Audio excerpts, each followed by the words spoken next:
is Dr. Sahar Khamis. Welcome to my program, The Bridge, a monthly show bridging different cultures, communities, and faith traditions. Watch The Bridge on America's Voice of the Arabs Network on all social media platforms. Good morning, everyone. This is your host, Dr. Sahar Khamis. Another great episode on The Bridge on US Arab Radio and live streaming also on Facebook. We are talking today about a very important and timely topic, international responses and global media coverage of the earthquake in Turkey and Syria.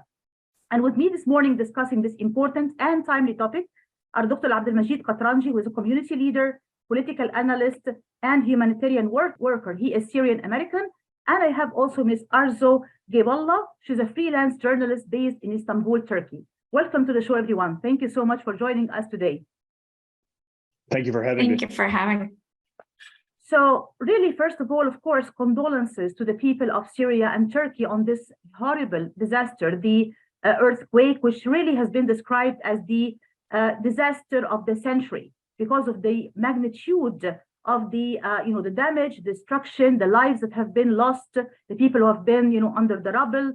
The whole situation has been really quite disastrous. But let's start first by what the situation looks like actually on the ground in these countries. If we start with you, Dr. Abdalmajid, in terms of looking at the Syrian situation, what does the situation look like in terms of the rescue efforts in Syria, the magnitude of the suffering, whether inside Syrian borders or among the Syrian refugees? The Syrian situation, especially on the border, is tragic and complex. As most of your listeners are aware, Syria has been embroiled in a civil war over the past 12 years. And this has resulted in this kind of chaotic mix of coalitions and presences from all internationally, from all around the world. And most of those presences are actually in the north. So with the already unstable political reality on the ground, you now have this earthquake, this horrific natural disaster, complicating the situation. As it was, the infrastructure was delicate, to say the least, and now it's decimated completely. You went from some basic bridges, basic sewers, basic transportation, and now this is completely disrupted. Beyond then, the immense humanitarian disaster, because the catastrophe cannot be measured at this time because of the reality of the ground. We're only uncovering bodies now, the rescue effort being challenged by just the infrastructure logistics to deliver supplies, to deliver cranes, to lift heavy rocks off of people. And therefore now you get to the situation where you're trying to make an assessment analysis and you don't even know how to collect as much of the data that you need to do. So the situation then just continues to compound itself. Obviously, the international dynamic further frustrates things because you have this fault line called a border beyond the fault line for the earthquake. And that border is very politically charged. And the United Nations then plays a role in trying to supposedly deliver aid to the area, but at the same time, it has no connection or networking with the existing relief workers on the ground, especially the heroic efforts of a group called the White Helmets. Sometimes they call them the Syrian Civil Defense. These are volunteers who actively work to work in these endangered areas. And then lastly, the earthquakes themselves. There have been over 600 earthquakes and aftershocks since the initial magnitude earthquake. Tragically, yesterday alone, there were 2 earthquakes, one measuring 6.4 and 5.2. So for a lot of people, you just get them out of this rubble, you finally put them in another location, and already another earthquake destroys or disrupts the infrastructure to even that location. So you can see it's just chaos upon chaos. Very heartbreaking. And Arzu, if I move to you, what is the situation looking like in terms of Turkey? Well, thank you, first of all, for having me on the show today. And honestly, it's devastating. We are in the 15th day of the earthquake, and all I can say from the images, the footage, the photographs, the videos, the reporting on the ground is that the devastation and the destruction is so big that it reminds you of scenes from a movie, from some apocalyptic movie. And I think this is repeatedly mentioned by a lot of the reporters who are on the ground, by the politicians who are on the ground. So the destruction and the devastation is unprecedented. We're also seeing, in terms of numbers, I was just looking at my notes from the first interviews that I was doing when the earthquake just hit on February 6th. And at the time, it was just, several thousand people. Right now, according to the most recent data, the total death toll has reached 41,115 people. And I'm not even, mentioning the numbers of injured. Of course, the 2 additional earthquakes that hit last night, Hatay, and Hatay province was one of the worst hit provinces in Turkey during the February 6th earthquake, added further numbers, both to the death toll and to the numbers of injuries. And then, of course, the destruction of buildings. Thousands of buildings have been destroyed. And we're not just talking about residential buildings. We're talking about hospitals. We're talking about schools. We're talking about government buildings. And so the reconstruction is going to take a long time, even though the state has promised that it's only going to take them a year to rebuild all of the infrastructure in all of the 10 provinces that have been struck by the earthquake. Now, in addition to numbers, in addition to buildings, in addition to the scale of devastation, we're talking about the overall sentiment in the country. There's a lot of anger. There is a lot of frustration towards the state. And the reason for that is, first of all, late response. The state institutions, the presidential office, from the day the earthquake happened, from the moment the earthquake happened, we're saying that we're everywhere. We're getting aid everywhere. We're getting volunteers everywhere. We're trying to reach all of the provinces. However, if you listen, if you hear the interviews from the people who did suffer the earthquake, from the journalists who were on the ground first, as first respondents and who were covering the earthquake, this was not the case. So there is this 2 different versions of how the state has been responding, with state institutions claiming that they've been there from day one, from the first hours of the earthquake, versus what the people who've actually suffered, who actually witnessed it, are saying. There is also anger to how the late response dragged on. It wasn't just a couple hours. Some provinces didn't have any kind of presence of the representatives from the Disaster and Emergency Authority, which is the state institution that is supposed to respond in these kind of situations.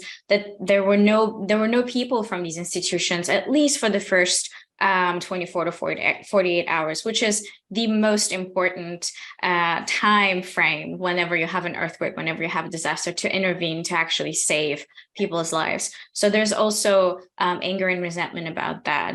And then in the following days, as we started seeing more rescue missions, search and rescue mission representatives coming in, not just from the state, but also from abroad, because the response has been delayed, of course, the number of people that could have been saved was reducing by the minute by that point. And even then, the criticism, once again, was also about lack of coordination and lack of organizing. Because what happened at the time of the earthquake, immediately public started organizing. It was incredible. I think one of the most significant things that came out of this earthquake was the countrywide solidarity among the country's citizens. People started contacting each other, trying to find ways to raise money, find organizations to donate to, and really put together this human chain of assistance, going as far as to organizing trucks that would deliver the goods, organizing excavation machines to help people to dig through the rubble, to help their loved ones who actually were stuck in the apartment buildings. So there was this coordinated effort of reaching the people who have been affected by the earthquake. But then, because of lack of coordination and because of lack of organization, a lot of this aid wasn't either delivered on time, wasn't delivered to the exact locations where people actually needed it. There were reports from the ground where a lot of the aid that was brought in was kind of just like thrown on the streets, with people kind of going through it because of this lack of coordination. And so there's also criticism for this gap in responding to the quake. And then, of course, a lot of criticism is about the poor construction rules and the buildings, the condition of the buildings across the provinces that were affected. And this kind of goes to the politics of it all, right? Because the current ruling government prided itself in all the construction work that it has done throughout its tenure, throughout the 20 years that it's been in power. And the complaint, the biggest criticism is that these buildings were not built according to safety and regulations, because even though on paper, the laws are pretty straightforward, in practice, this has not been the case. And I'm sure you've already heard, and the listeners who have been following the earthquake also heard that Turkey has these construction amnesties. And what these amnesties do, they're actually passed in the parliament. And what they do is they allow construction builders to basically go ahead if the building has been reported as faulty. So even if there is a straightforward report saying that this building actually cannot have people living in it, these amnesties allow for further construction to be continued and for people to live there. So there's also anger about that, that politics and corruption got in the way of making sure that people's lives mattered more. And finally, there's been also a lot of there's been a lot of criticism of the state leveled against the opposition politicians and the civil society organizations who have been criticizing the state for its lack of measures, for its late response. And so throughout the past 15 days, we've just been watching how the ruling party, the ruling government officials been lashing at the opposition or the organizations and citizens who are standing by the opposition parties, and vice versa. In fact, today, speaking from Kahramanmaraş, President Erdogan kind of really brought it all out. He called the opposition and those who side with them blind, deaf, that their hearts are sealed, that they don't see how much work and how much effort has been put into rescue operations, how quickly the state has responded. But of course, it's that, again, people think of the reality. People are remembering what they've been seeing for the last 2 weeks, and clearly that really kind of speaks to it, to this discrepancy. And one final thing, now that the search and rescue operations are almost over, except in two provinces, there's now promises of rebuilding, but also the machines have moved in to start cleaning the debris. And the question that people ask is, what's going to happen to people who have been evacuated, to people who have been rescued from these provinces? Some traveled to their families, to their relatives' homes, but not everybody has this chance. So a lot of people are stuck in tents, which are lacking. And there's been a lot of complaint actually last night when there was another earthquake that there were not enough tents for the survivors of the earthquake. And there are so many other small things that are happening on the sidelines, which I'll probably mention a lot throughout the rest of our conversation. Thank you. We'll come back to this very important discussion right after this commercial break. Stay tuned, please.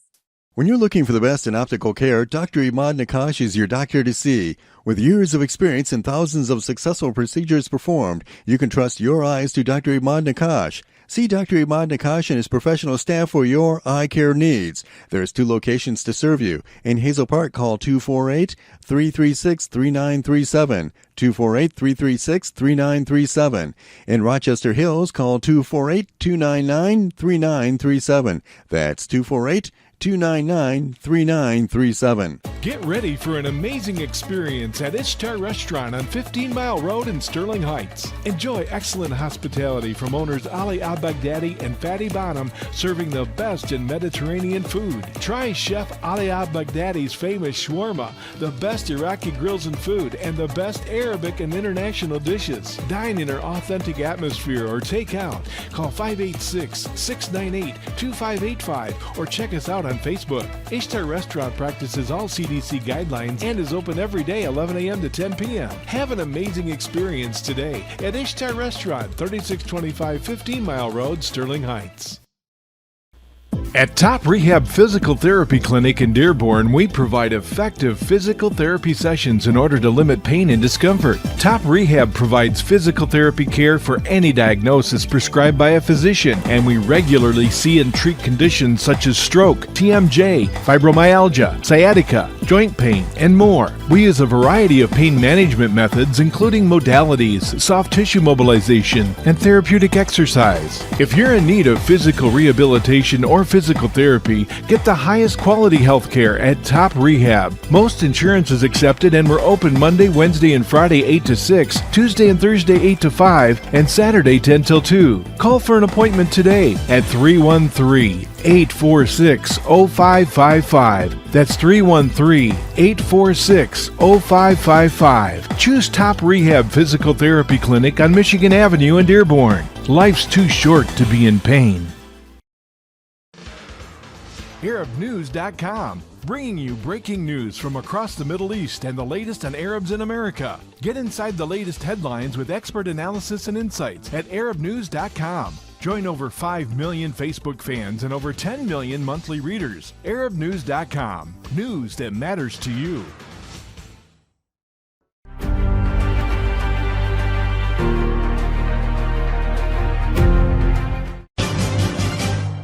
This is Dr. Sahar Khamis. Welcome to my program, The Bridge, a monthly show bridging different cultures, communities, and faith traditions. Watch The Bridge on America's Voice of the Arabs Network on all social media platforms. Welcome back to the show, everyone. This is your host, Dr. Sahar Khamis, and today we're talking about a very important and timely topic: the international responses and media coverage of the earthquake in Turkey and Syria. And with me this morning discussing this important topic are Dr. Abdalmajid Katranji and Ms. Arzu Geybulla. Dr. Abdalmajid, in the case of Syria in particular, there have been so many obstacles and barriers to the delivery of aid and rescue to the Syrian people, whether those who are inside Syrian borders or the refugees who are inside the Turkish borders. Can you please give us an idea about what are some of the barriers and some of the obstacles that have been somehow impacting the delivery of aid to the Syrian people in particular? Well, the number one barrier right now is dealing with the United Nations, because the United Nations has this complex set of rules when it comes to humanitarian aid. The United Nations is obligated by charter to deal with what it believes the controlling government on the ground is.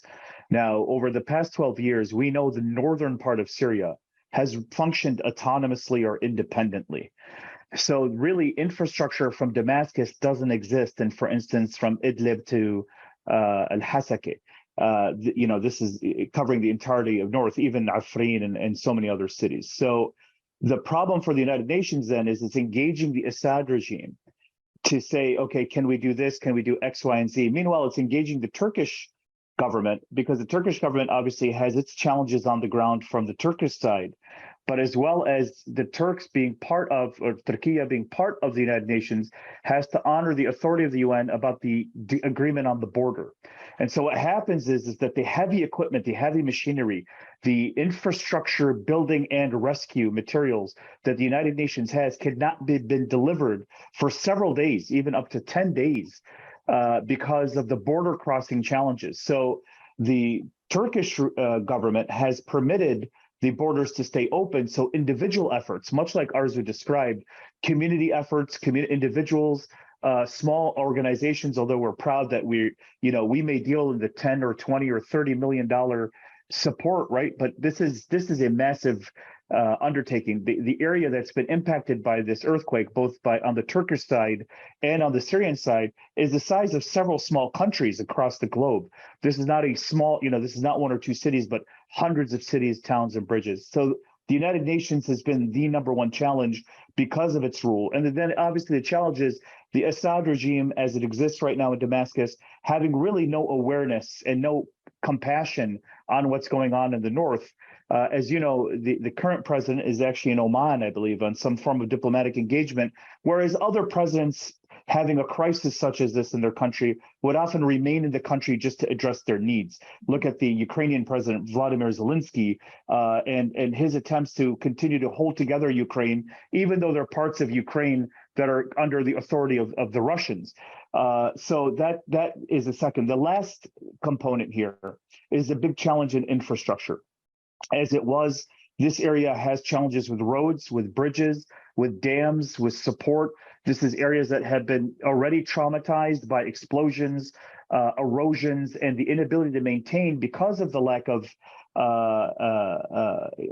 formal government structures, although it's fairly Herculean what several of the small cities and towns, including larger towns like Idlib, Raqqa, and other areas, have been able to try to put together. But when you're now trying to need this type of aid and infrastructure, you need to help people on the ground immediately. So you got to help them with emergency surgery, with emergency recovery. You need significant psychiatric and mental health care. Then you have to feed them immediately. But now that the areas are damaged, you can't. Irrigation systems are down, sewer systems are down. We're in the winter. You got to now defend over public health issues. So this isn't an issue of just the tragedy of the past 15 days, which is horrific. And I think Arzu summarized it beautifully.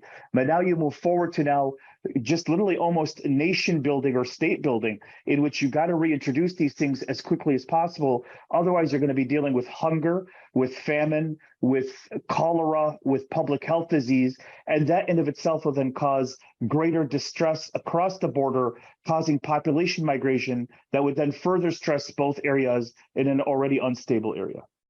And one thing I really wanted to focus on a little bit with you, Dr. Abdalmajid, in particular, is the effect of the international sanctions.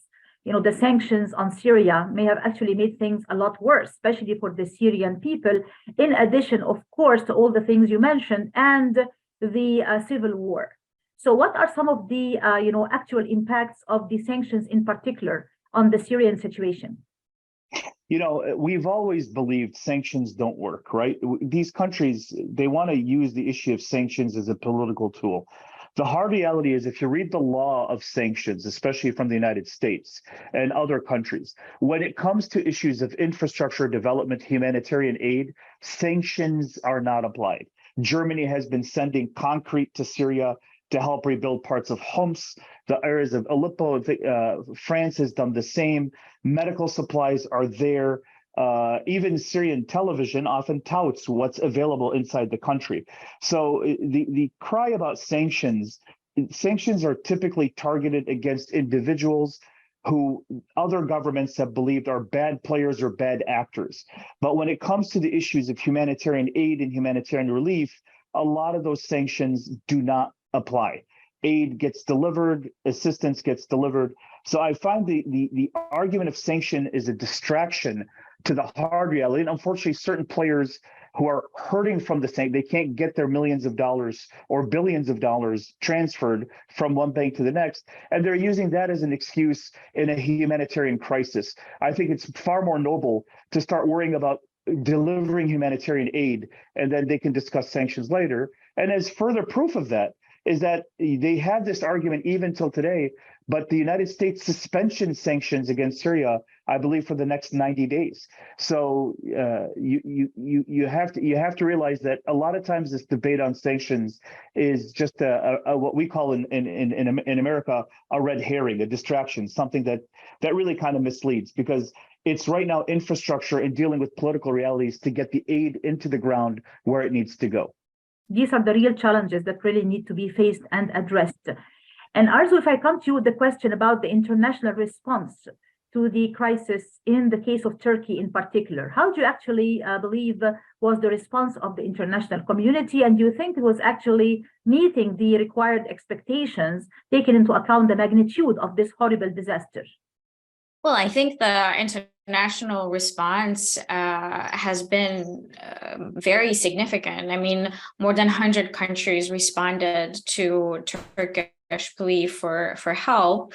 I think 70-something countries sent in search and rescue missions from across the world who arrived quite quickly in Turkey and were dispatched across the provinces, although still due to significant lack of coordination and organization, yet they were still able to reach those areas and start to help as quickly as possible. And then, of course, there is the financial side of things, because World Bank has pledged significant amount. It's 1.78 billion US dollars. US has pledged $185 million. UAE has pledged $100 million. And so this is all in addition to all of the fundraising that's been taking place within Turkey, but also sent to Turkey from abroad, that's been organized through various charities and whatnot.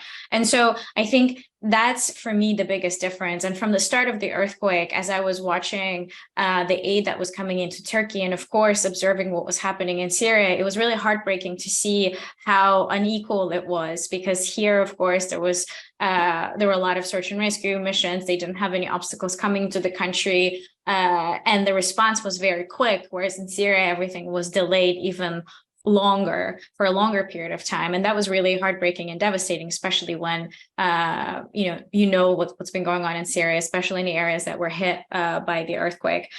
So yeah, that's been, I think, the overall observation. The response has been very fast. The rescue missions were very efficient. They stayed for about 10, 12 days, some for 2 weeks. Some are still here. I believe the search and rescue mission from Azerbaijan is still here. But many others have already started leaving once the state announced that they will be moving to start cleaning the ruins of the earthquake. Very good. Thank you so much. And Dr. Majid, I was asking you the same question about the international response in the case of Syria. Of course, we talked about some of the obstacles and barriers already impacting the Syrian case. But as Arzu just rightly mentioned, now we have seen more international aid and support, really directed towards Turkey, much more so than Syria. If you want to comment on the international response in particular in the case of Syria. The international response is encouraging because you get a lot of the condolences and the willingness to help and assist in terms of these commitments. So there are entire cargo planes available in hangars, in airports in Germany, in Spain, in England, in the United States, in Canada, etc. The problem here then becomes is how are we going to get these supplies delivered into the northern Syrian region where it's absolutely necessary to assist? The Turkish government and the Turkish people who've really been heroic through this tragedy, but even through the crisis that we've seen for the Syrian revolution, since there are so many, or Syrian civil war, since the number of refugees that entered into Turkey, and the facilitation for a lot of the refugees as compared to other countries in the area.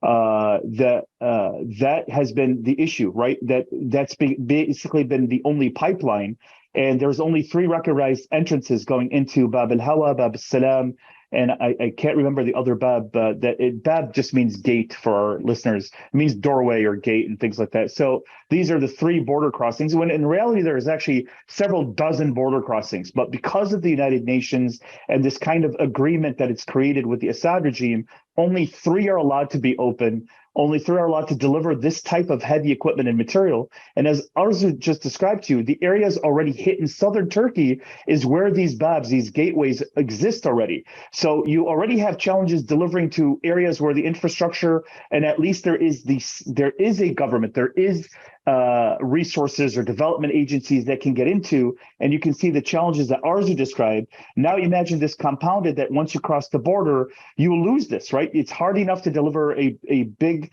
excavator into Antakya. Now I got to deliver the same excavator across the border through Bab el-Hawa into northern Syria. And not only do I have devastated roads on the Antakyan side, on the Turkish side, but now I enter the northern Syrian side, and I have even less than what I had when I entered in. So the international response, although encouraging by their sympathetic, and there are actually groups, the Kuwaiti group has sent people, Qatar has sent people, I believe there's a Spanish group in northern Syria as well. So there are strong attempts by neighbors and by sympathetic countries to try to help and facilitate. But really, there has to be a greater push to say, look, let's suspend these rules. Let's do what we got to do. Because remember, stability prevents conflict. I cannot emphasize that enough. You've just dealt with 12 years of civil war. Do we really need to create an opportunity for other bad players, as we've seen in the past, to come into a vacuum? This is the best time for the international community to step up and just resolve this vacuum in the north and move Syria forward. Excellent. We'll come back to this very important discussion right after this commercial break. Stay tuned, please. Are your hands feeling numb? Do you feel pain opening up a jar, turning a key? Are you noticing that your elbow and your shoulder are becoming stiff? Or were you recently injured in your arm? Hello, I'm Dr. Abdalmajid Katranji, and at the Katranji Hand Center, which just recently opened down the street from the Somerset Mall, we can provide you with the latest in hand, wrist, elbow, and shoulder care. Visit us at www.katranjihandcenter.com to learn the latest techniques that we have to offer you, and I look forward to taking care of you. Visit us in Troy at 1565 West Big Beaver Road, Building F, or call Katranji Hand Center for an appointment at 248-869-4263. That's 248-869-4263. Life is a nonprofit charity that's provided humanitarian aid and development to people and communities for over 25 years, regardless of race, color, religion, or cultural background. When disaster occurs here or around the world, Life for Relief and Development rushes in to provide food, medical aid, and shelter to those in need. Please help improve these efforts. Make your tax-deductible donation to Life now at lifeusa.org or call 248-424-7493. Are you going to start a restaurant or grocery store soon? Do you need floor plans and designs? Call Naji Abood at 734-744-9796. Do you want to buy kitchen and restaurant equipment at discount prices? Call Naji Abood now, 734-744-9796. New Concept Products and Design, the trademark of kitchen equipment. 5% discount on all purchases of $75,000 or more. New Concept Products and Design, new location, 31185 Schoolcraft in Livonia. Learn more at www.newconceptproducts.com. Call Naji Abood, 734-744-9796. Ziyad brand. Quality products from our family to yours. Ziyad Brothers Importing offers the finest quality products, including brands like Sultan, Kraft, Nestle, Hook, Rico Picon, Dana, and many more. Ask your retailer to carry these fine products because you deserve the very best. For more information, visit our website at www.ziyad.com. That's www.ziyad.com. Ziyad, quality products from our family to yours.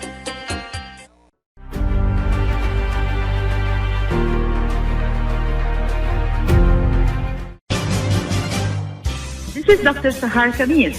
Welcome to my program, The Bridge, a monthly show bridging different cultures, communities, and faith traditions.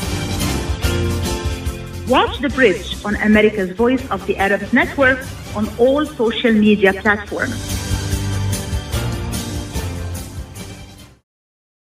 Welcome back to the show, everyone. This is your host, Dr. Sahar Khamis, and we're discussing a very important topic today, international responses and global media reactions and coverage of the earthquake in Turkey and Syria.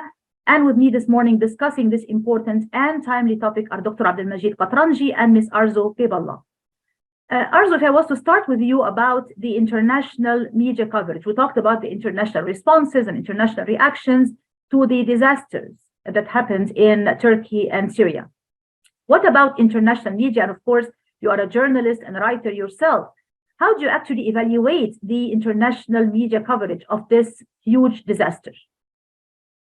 I mean, all I could say is that it's been timely, it's been accurate, it's been realistic. I am not going to hide the fact that, some of the reporters I actually knew personally because they either live here, who work for international platforms, who left as soon as the news of the earthquake hit. It took them hours, in some cases almost a day, to get to some of the provinces, but they did nevertheless, and they've been covering the devastation. They've been speaking to survivors. They've been speaking to search and rescue missions. They've been trying to portray what's really happening on the ground. So from what I've been reading, from what I've been hearing, the coverage has been accurate. But however, I do have to say that it's not been without difficulties. In addition to the fact that it was hard to get to the earthquake zones in the first day of the earthquake, in the first hours of the earthquake, further down the line, it became harder for reporters, including international correspondents, to film, to speak to people because of the state of emergency that was announced the day after the earthquake across all 10 provinces. The state of emergency also kind of brought this further resentment among people who were growing angry. They were growing impatient with the fact that the rescue wasn't there in time, or they weren't getting any assistance. And so this also reflected on the way some of the journalists were treated. There were also some reports of harassment. There were reports of targeting. And I'm not even, the way that Turkish journalists have been treated is also really important to say, because we've been documenting just how many of them have been targeted at the earthquake zones for the work that they're doing, for the coverage that they've been doing. But overall, for the international coverage, I could say that it's been timely, it's been realistic, and very important. And you think it was sufficient, Arzu, in terms of the magnitude, in terms of the importance and the attention that was paid by different media outlets internationally? I think it was. I mean, from what I was reading, from what I was following for the last 2 weeks, and it still is, there's still reports on a daily basis of what's going on both in Turkey and in Syria. And of course, the fact that there are reporters on the ground still 2 weeks since the earthquake hit, of course, makes it very important. And it was there. It's still there.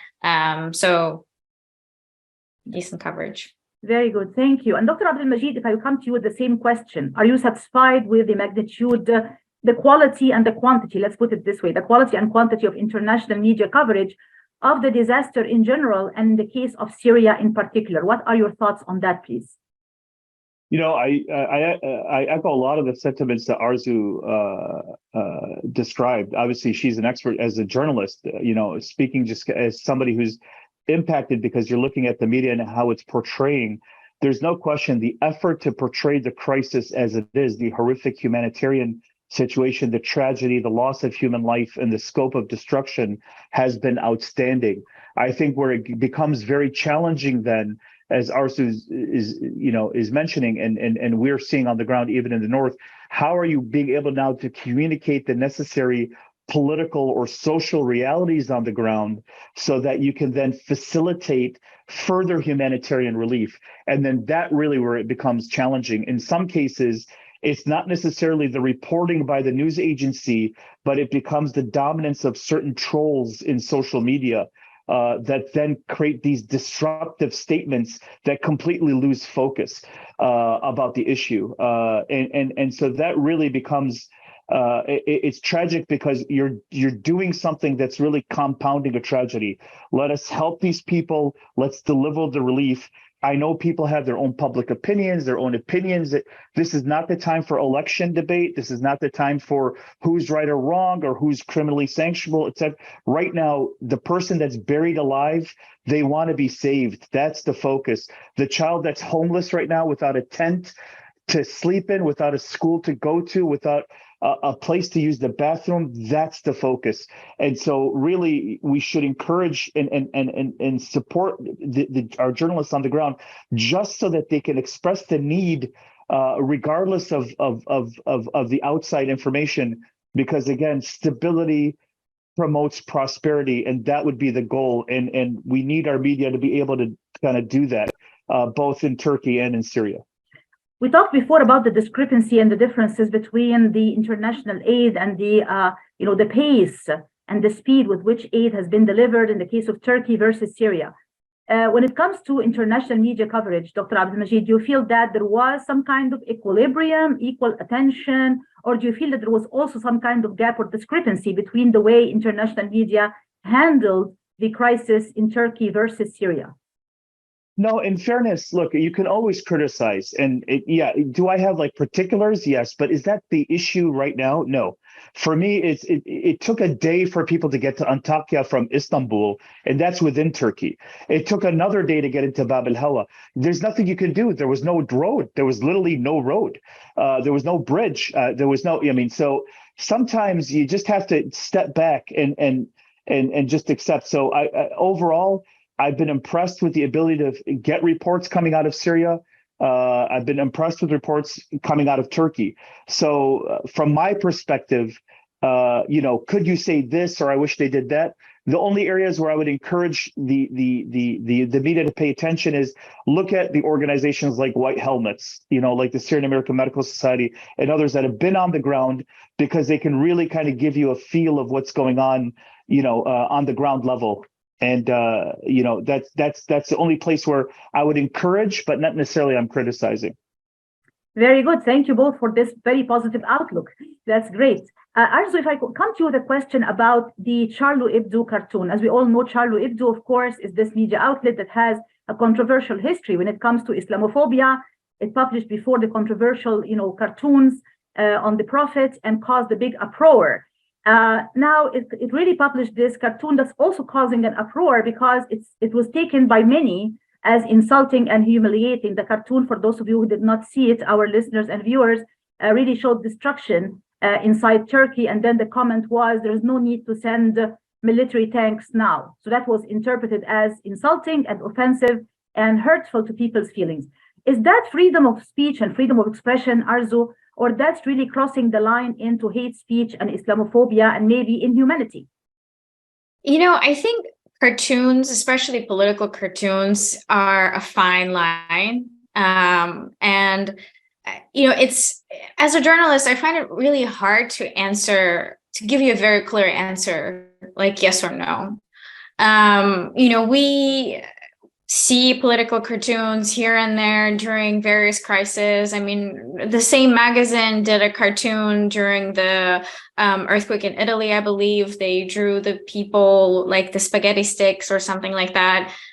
It's before we react, before we respond to these things, I think we need to take a pause and understand that this is political cartoons, that these are the works that are meant to make you feel uncomfortable or make you ask questions. If you dig deeper, you would probably think, well, wait a second, why is this? There's the reference to weapons. Maybe the artist is referring to, how the state here has been going after the Kurdish militia. Maybe there are some other nuances.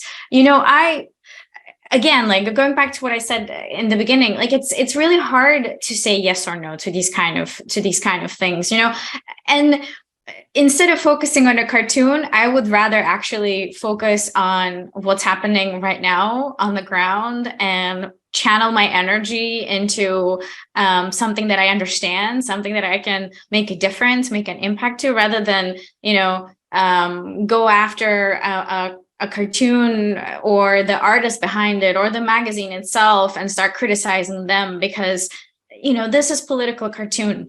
And it meant to make you think. It meant to ask you questions. And if you find it offensive, it's your opinion, it's your judgment. Just, I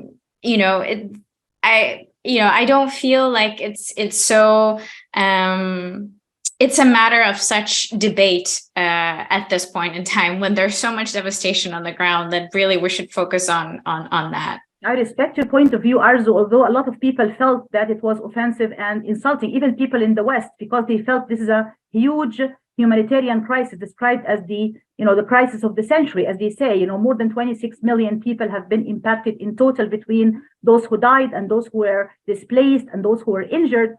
So they felt like there should have been more sensitivity on the part of various media, including Charlie Hebdo. Dr. Abdalmajid, would you like to add something commenting on the Charlie Hebdo cartoon in particular? I'm an observant Muslim, so Charlie Hebdo has done things that's offensive, right? But I'm a proud American. I firmly believe in freedom of speech. I'm actually against a lot of this rewriting of books like Roald Dahl. They just rewrote some of the children's books so that it's more sensitive. To me, freedom of speech is freedom of speech is freedom of speech. You have to let them say what they want to say. The best way to answer Charlie Hebdo is to ignore them and actually say, hey, look, rather than write this political cartoon, why don't you just go and proceed with volunteering in Turkey or Syria? And really, if you want an effective or clear cartoon or commentary, let's see you on the ground with everybody else, helping people out rather than trying to take advantage of a tragedy to just bring attention to yourself. Absolutely. Thank you so much. We'll come back to this very important discussion right after this commercial break. Stay tuned, please. Our noses can sniff out all kinds of things. Good things and bad things. Your nose knows if those sniffles are just a cold, allergies, or COVID-19. So if you want to be sure, swab and test your nose for answers. It's good to know. Find testing information and resources at michigan.gov/COVID test. A message from the Michigan Department of Health and Human Services. When it comes to reproductive medicine, IVF Michigan Fertility Centers are the recognized leaders. With locations in Bloomfield Hills and 5 other cities in Michigan and Ohio, IVF has experts in all aspects of the field. As a founding member of IVF Michigan Fertility Centers, Dr. Nicholas Shama is one of the leading reproductive endocrinologists in Michigan and Ohio. Dr. Shama has performed over 10,000 IVF cases and has helped thousands of couples fulfill their dreams of parenthood. American board certified in both obstetrics and gynecology and reproductive endocrinology and infertility, Dr. Nicholas Shama is a very caring, compassionate, expert physician that understands not only the medical but also the emotional toil of infertility on his patients. When it's time, get personalized care from Dr. Nicholas Shama at IVF Michigan Fertility Centers in Michigan and Ohio. Call toll-free 855-952-9600, 855-952-9600. Kushat's Mediterranean Market and Shish Kebab offers a great array of your favorite Mediterranean meals. Meals range from lamb specialties, shawarma sandwiches, seafood dinners, and they offer special big trays of your favorite food, plus much more. Kushat's Mediterranean Market and Shish Kebab address is 32839 Northwestern Highway in Farmington Hills. Their phone number is 248-538-9552. That number again is 248-538-9552. And the supermarket is open from 8 a.m. to 9 p.m. Kushat's Mediterranean Market and Shish Kebab will definitely leave you satisfied. What's my ETA? Your estimated time of arrival is 9:17. I'm late. I'll have to punch it. Speeding will save you just 1 minute and 36 seconds. It will also increase your risk of a crash, as well as the odds that you will be stopped and issued an expensive speeding ticket. Yeah, but... In 1 year, there were 22,000 speeding-related crashes in Michigan, resulting in 200 deaths. If I had someone in the car with me, I'd drive slower. But it's just me. This is not a logical response. Though you have no passenger, surrounding cars contain 27 others, including 5 children and 1 Labrador Retriever. How do you know all this stuff? I know everything, Kevin. Your risk of a crash increases with every mile you drive over the speed limit. So slow down. Speed enforcement is happening now. A message from the Michigan Office of Highway Safety Planning.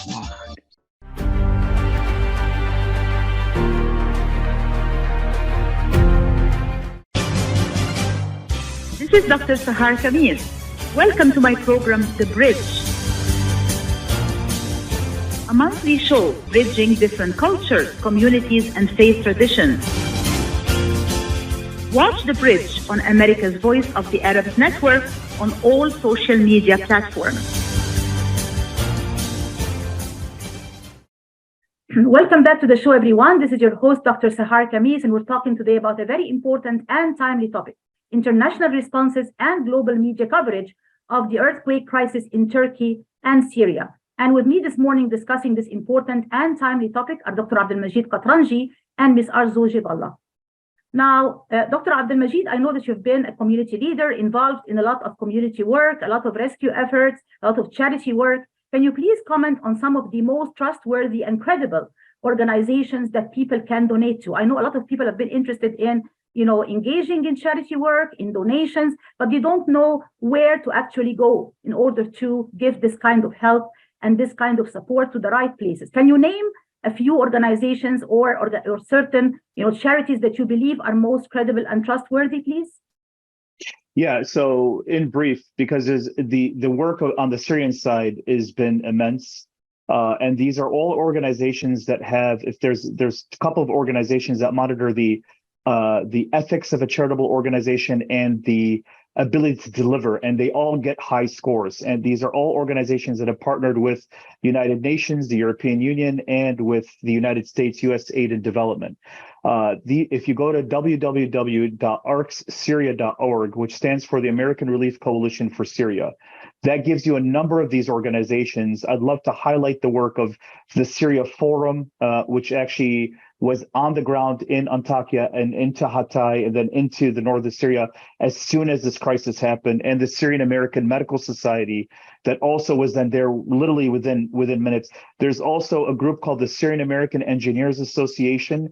They literally are helping with the engineering into that area. And again, you can go to arcs.org, ARCS Syria, so arcsyria.org to get the other organizations.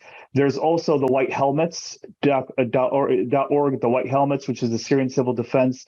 They've done some tremendous work, and there's Atlantic Humanitarian Relief.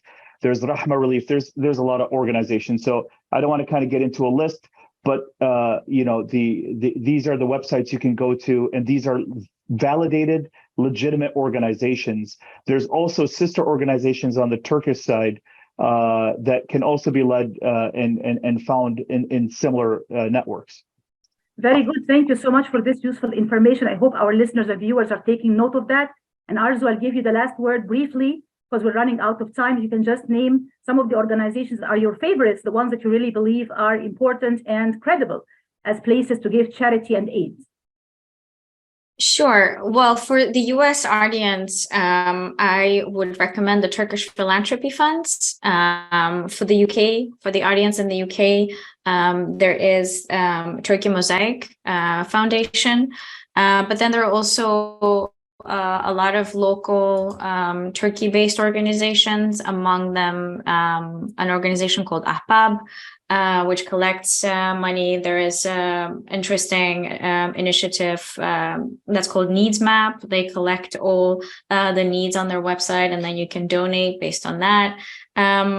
I think I will limit it to those because those are easier to navigate in terms of website. But again, there's so many now at this point resources of where people can donate. And of course, I'm happy to provide the links to the ones that I've already mentioned that you could share perhaps with your listeners. Excellent. I hope everybody is taking note of that. I hope everybody is going to step up their efforts to help and to support those who are impacted by this huge disaster in Turkey and in Syria. That would be very much appreciated. We should all stand up with them and stand up for them during this very difficult crisis. I'm afraid we're coming to the end of our show today, but thank you so much to my guests, Dr. Abdalmajid Katranji and Ms. Arzu Geybulla, for this very interesting and informative discussion. Thank you both so much. Thank you for having me. Thank you for having me. Thank you. Thank you. And thanks so much to all our listeners and viewers everywhere. Stay safe, stay well. Thank you so much, and goodbye.